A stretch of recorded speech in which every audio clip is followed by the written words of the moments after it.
Welcome back to Radicalize Me.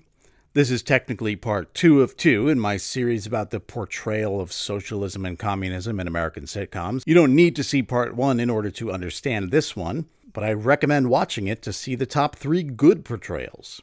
There are probably too many mild to moderate digs against communism in American sitcoms to count, but I wanted to find some downright egregious examples of anti-communist or anti-socialist propaganda being passed off as good, clean family fun.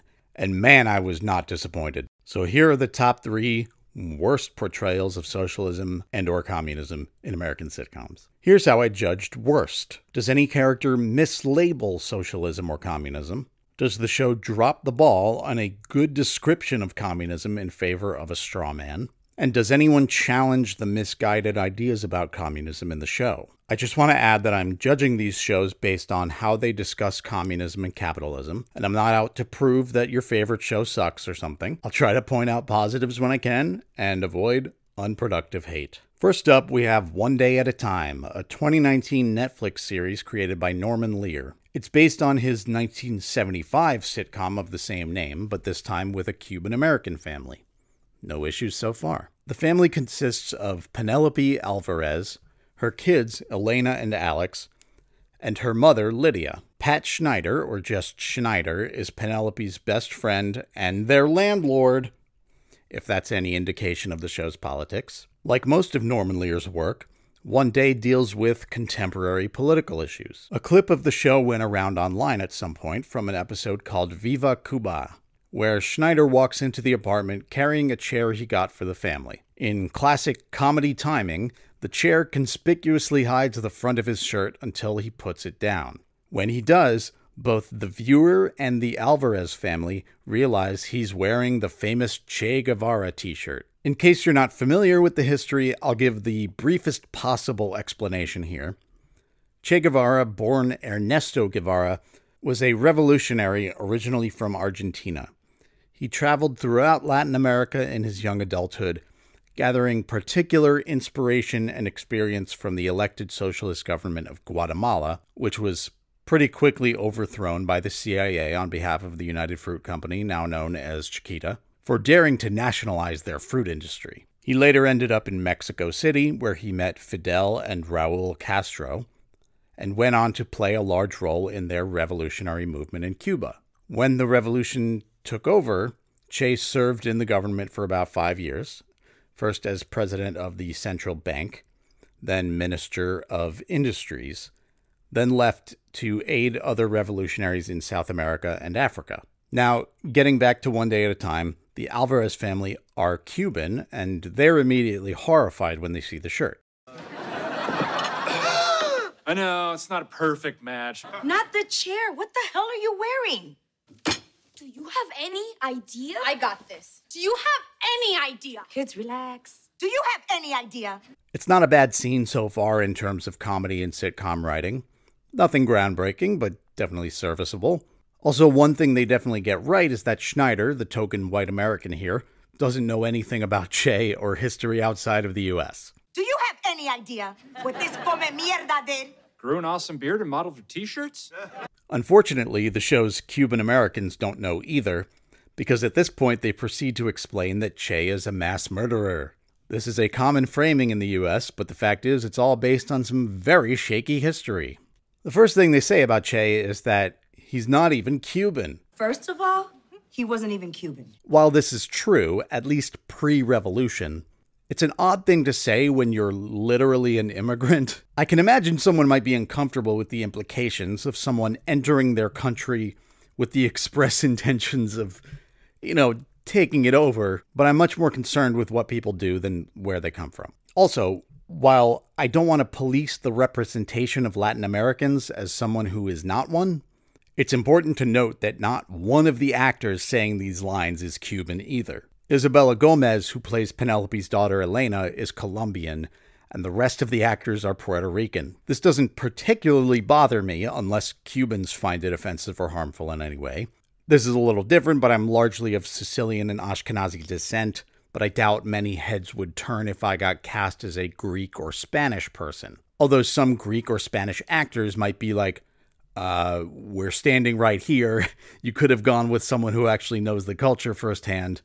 Also, Joe's not even an actor. The rest of Che's history is way too deep to get into here, but suffice to say the mass murderer, rampant homophobe, bigoted monster image created by US media is not even close to accurate. I highly recommend you watch Bad Empanada's series of videos where he investigates the widely held belief in the inaccurate myths about Che. Norman Lear's past shows like All in the Family, The Jeffersons, and the original One Day at a Time were pretty on point about racism, sexism, intergenerational conflict, and other issues, especially for the time they aired. So it was disappointing to see the new One Day at a Time miss the mark so severely. Lear has an executive producer credit, but I wouldn't be surprised if he's less involved in this show than his past work, given that he's literally going on 100 years old. Let's rate this show. Does any character mislabel socialism or communism? Interestingly, they don't use either word. At least not in this clip. But the assumption that all communist leaders are mass murderers, with weak evidence at best a lot of the time,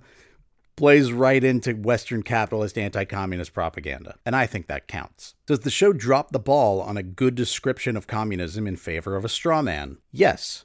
This episode could easily have been about something that actually happened, especially something that happened to the family, instead of basically reading a poorly researched blog post about Che Guevara. Does anyone challenge the misguided ideas about communism in the show? No. Schneider is just there to not know anything, and the whole family have identical views on the matter. The second example is from the show Girl Meets World, and the episode Girl Meets Communism from 2016, and that is not a typo. Girl Meets World is the moderately successful follow-up to the wildly successful Boy Meets World, which ran from 1993 to 2000. Let's start with a brief overview of Boy Meets World, both for background and to compare its politics to that of the sequel show. Now, Boy Meets World followed the exploits of Corey Matthews, a young white child growing up in Philadelphia or thereabouts. I appreciate when shows are set in Philadelphia, like Boy Meets World, Brotherly Love, and Always Sunny, partly because I actually spent about 6 years living there in my young adulthood, and it holds a special place in my heart. And partly because Philly is a city that has always struggled with poverty to the point where these shows often can't ignore working class politics. It's a welcome change from all the shows that take place in New York or LA with characters who live in the cleanest, prettiest parts of the city and conveniently have little to no financial limitations. Philly is a constant reminder of the consequences that result from decades of societal neglect. Corey's family isn't poor, but they're nowhere near rich.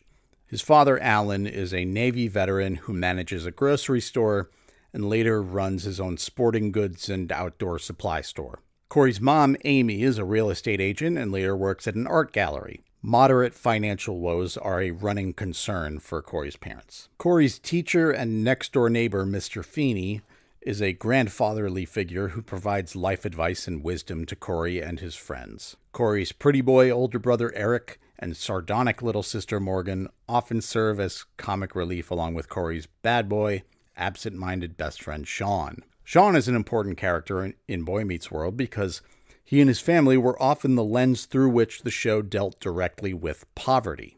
While Corey's family struggles to keep ahead of their bills sometimes, Sean's family lives in a trailer park and is hopelessly fractured. Your mother, she took off. Oh, just go home and wait. She always comes back. Oh, not that easy. This time she took the house. His father, Chet, can never hold down a job for very long, suffers from alcoholism, and often leaves town for long periods of time, looking for work or trying to find Sean's mother, who ran out on them at some point. Sean barely makes it through school, preferring to spend his time getting into trouble and going out with as many girls as possible. Sean finds his way to college and a better life, but the show still does a great job demonstrating some of the sad realities of deep poverty, weak social services, and at-risk youth. As with most shows that try to make statements like this, in the US at least, their point would be stronger if they dealt more with race, gender, sexuality, and other structural injustice. But the attempt is appreciated, even if the show had its moments of racial insensitivity and anti-communism. We have an election for mayor coming up, and would really like you to consider running for office, representing our Mookie Timbala party. Really? Who's the other party? communists. Eric, please, I'm your brother. Yeah, comrade, you mean? This brings us to Girl Meets World. I will say, I don't have a problem with this show as a whole, and honestly haven't watched much of it. While several Boy Meets World characters have regular or recurring roles, and the show's namesake is obvious, it seems like the creators and writers aimed Girl Meets World more at today's kids rather than the nostalgia market, which is probably a good thing. In Girl Meets World, Corey and Topanga are married and have 2 kids. Riley, the titular girl meeting the world, and Augie, a little goofball. Topanga is a lawyer, and Corey is a teacher at Riley's school, taking on a bit of the Mr. Feeney role. They now live in New York City and seem fairly rich, or at least more affluent than Corey's parents were. The episode Girl Meets Communism starts with a very weird scene. Corey has Riley and 4 other students serving as a sort of jury to decide punishments for minor infractions by other students. What the fuck? It's quite the choice to start your episode about the horrors of authoritarianism and revolution by portraying students informing on each other in illegitimate tribunals. But the next series of events is so baffling I can't even explain it, so let's watch. Isaiah Babineau stands accused of boosting somebody's lunch. Prove it. Punishment must serve a purpose. What do you guys think will teach Mr. Babineau here a lesson? Cafeteria duty. You took everybody's lunch away, and now you should give everybody their lunch. I do give everybody their lunch. He gives roast beefs to the PB&Js. He gives meatball subs to the bolognas. Everybody has the right to a delicious lunch. So this kid is switching out what he sees as the higher quality lunches for the lower quality ones. He compares himself to Robin Hood, astutely inferring that the kids with lower quality and maybe less food are poor, as opposed to the richer students with better lunches. The logic is sound, because even if a rich kid ends up with a lunch that kind of sucks, they'll get plenty of food at home. This may not be the case for the poor kids. In a sane school and a sane society, the response to this might be to say, hey, listen, it's not okay to steal lunches, but you've brought a serious problem to our attention. We're going to find a way to provide lunch to all students who aren't getting enough food at home. Of course, we don't live in a sane world, so they put him on cafeteria duty as punishment. Now, at this point, I think the natural assumption is that this episode, the one about communism, will focus heavily on this kid who got in trouble for redistributing food to the poor kids. You know, because that's an actual aspect of communism. But no.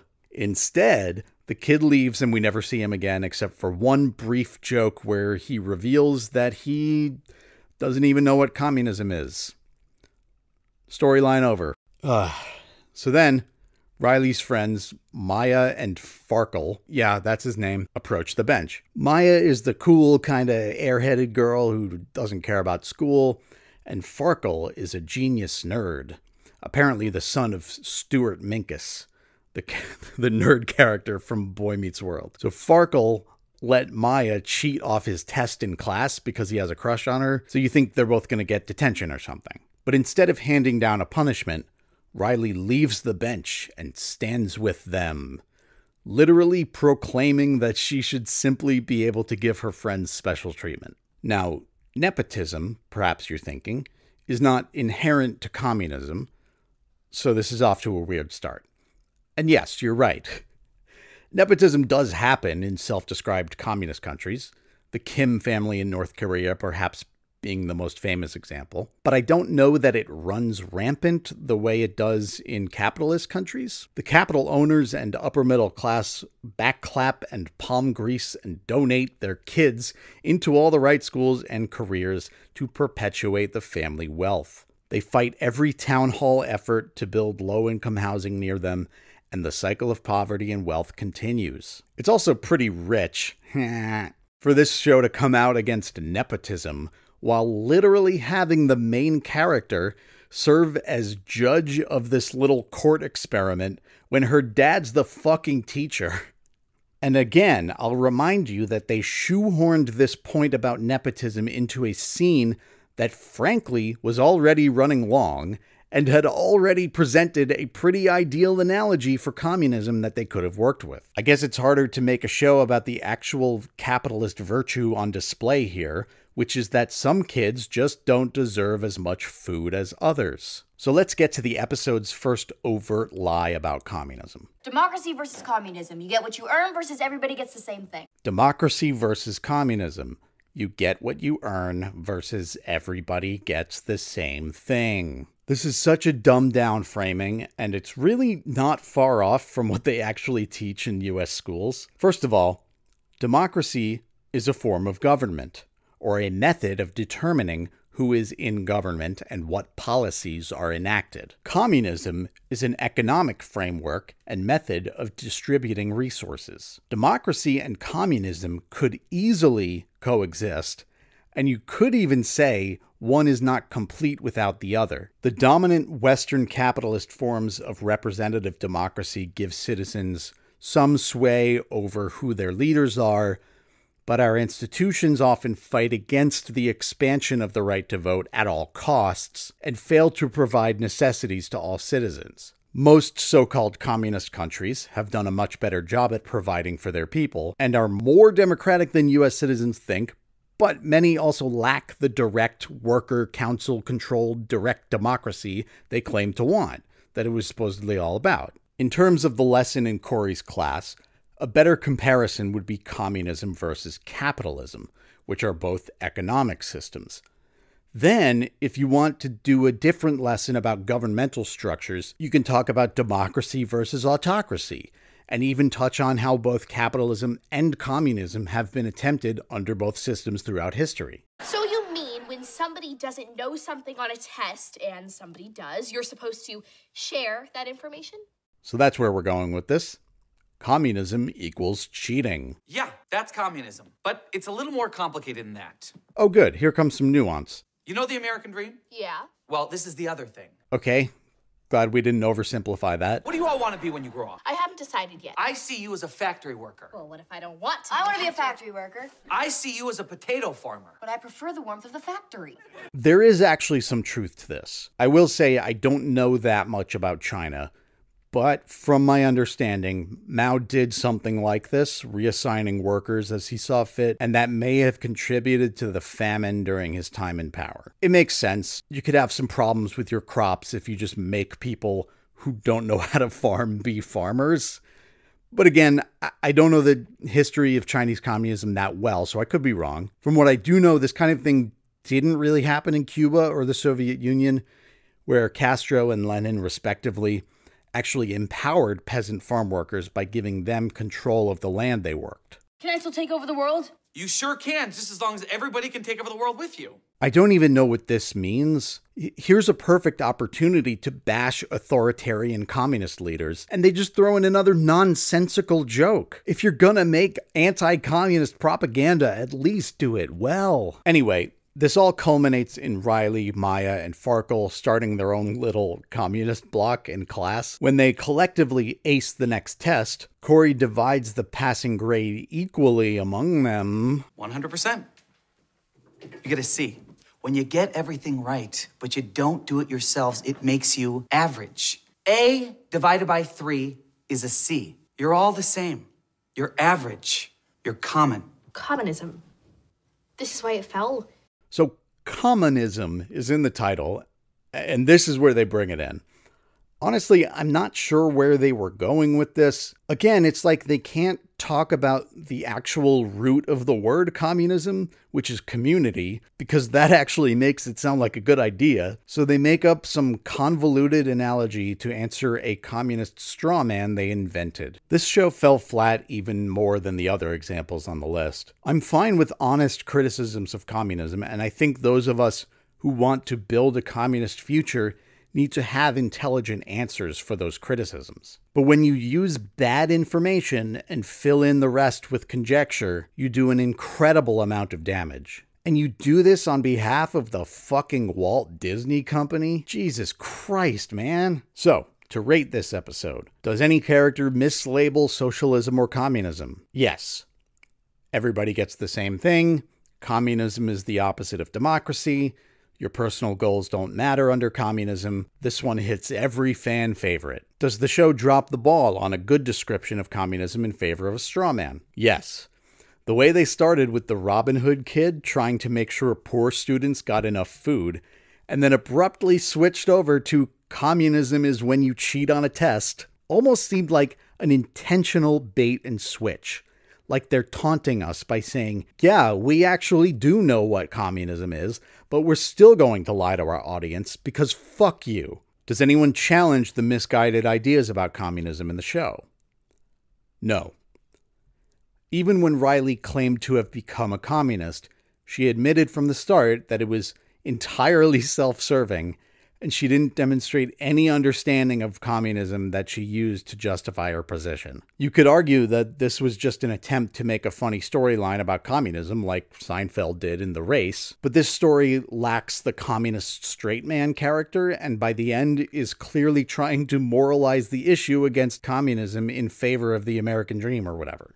This final example is going to take us way back in time to one of the original family sitcoms, Leave It to Beaver. I never watched this show growing up, and my familiarity of it is mostly from the 1997 film adaptation, but the premise isn't too hard to grasp. Basically, this white middle-class family living the fucking American goddamn dream in the mid-20th century. Their younger kid, Theodore, is a little scamp, and they call him Beaver for whatever reason. In the season 1 episode, Water Anyone, we learn that Wally, Beaver's older brother, is trying to start a baseball team with some friends. The uniforms they want to get cost $3.98 each, which is insane. Nowadays, I don't think that much would even get you the ball. What do you want $3.98 for? But when he asks their dad for the money, the dad makes Wally work for the money. Because of course. All his friends are in a similar position with their parents. Beaver wants to join the team, and also just wants money, so he asks both of his parents if they have any jobs for him to do. Instead of bothering me, why don't you go and ask your mother if she's got something for you to do? Man, this guy fucking hates his kids. When his mom turns him down too, Beaver goes to ask the other kids' parents for tasks. But since all the neighborhood 12-year-olds are hard at work, there's no labor left for this even younger child. At one point, Beaver passes by a couple of city workers who say they're about to shut off the water mains for a couple of hours to do some repairs. This gives Beaver an idea.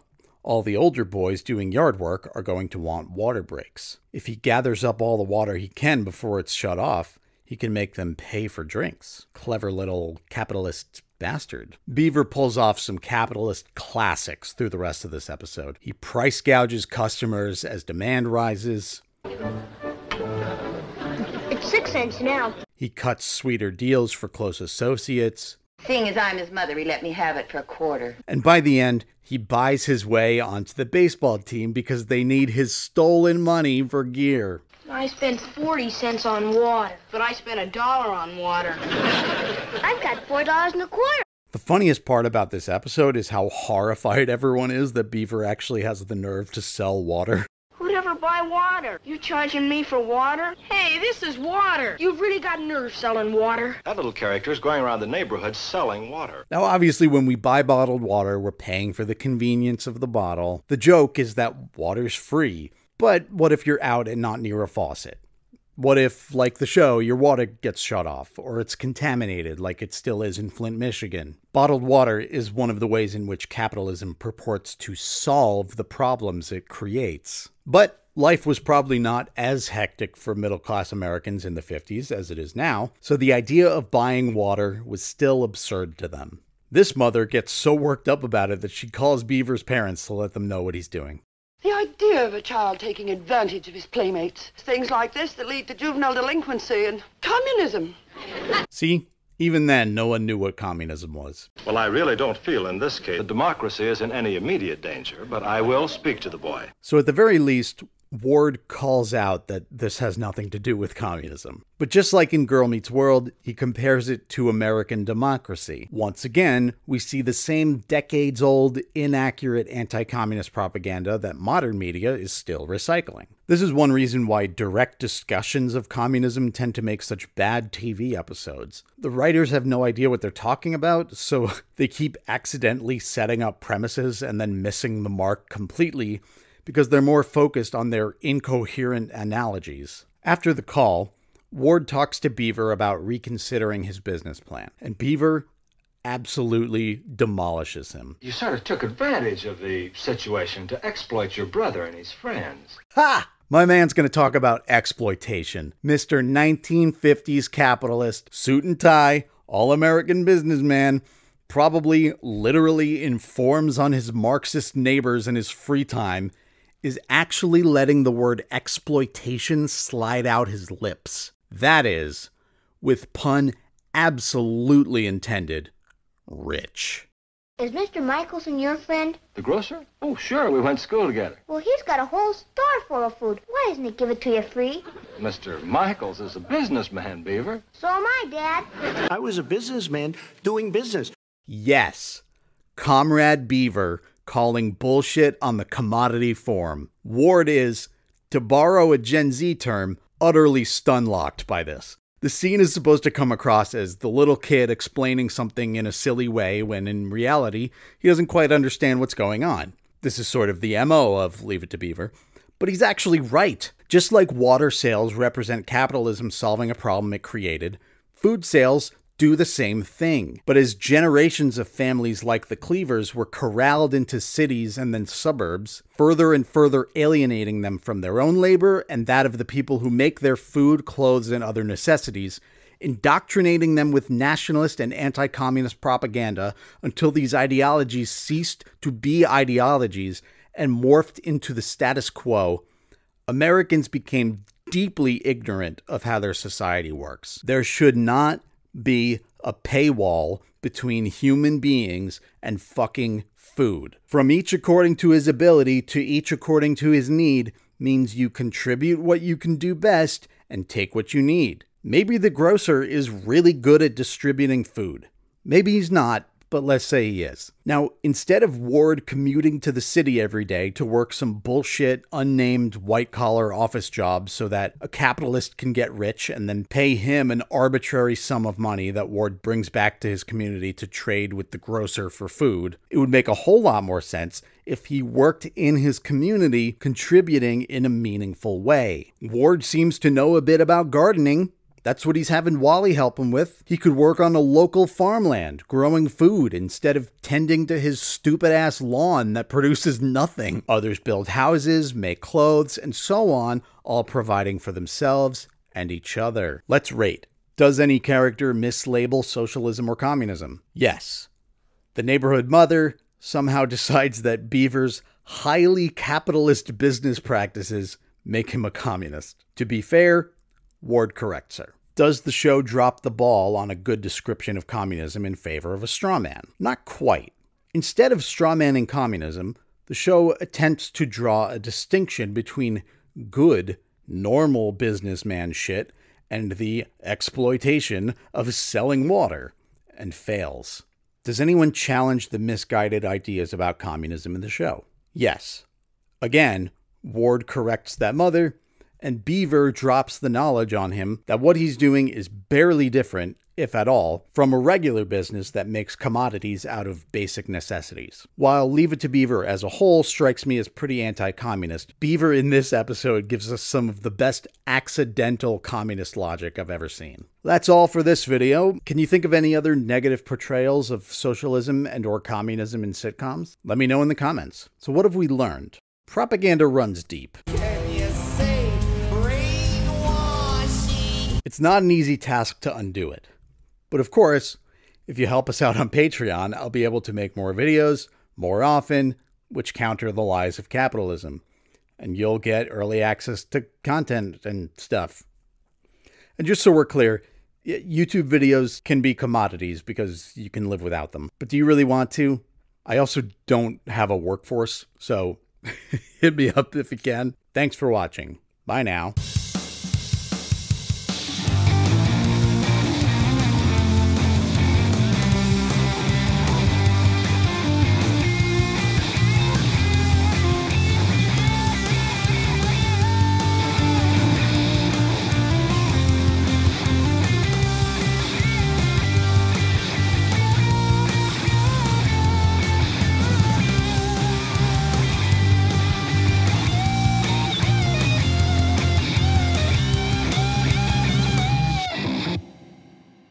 business. I mean, I was a businessman doing business.